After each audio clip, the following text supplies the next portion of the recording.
If you want to permanently delete your Venmo account, follow these steps to ensure your account is closed and your information is removed. Step 1. Open the Venmo app. Launch the Venmo app on your mobile device. Make sure you are logged into the account you wish to delete. Step 2. Access settings.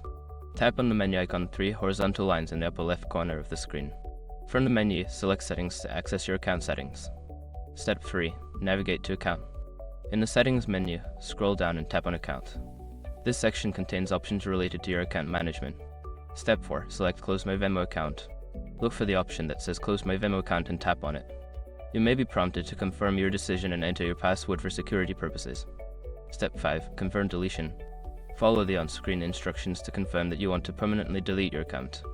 Once confirmed, your account will be closed and you will receive a notification regarding the deletion. After completing these steps, your Venmo account will be permanently deleted. Make sure to withdraw any remaining balance and cancel any linked accounts before proceeding.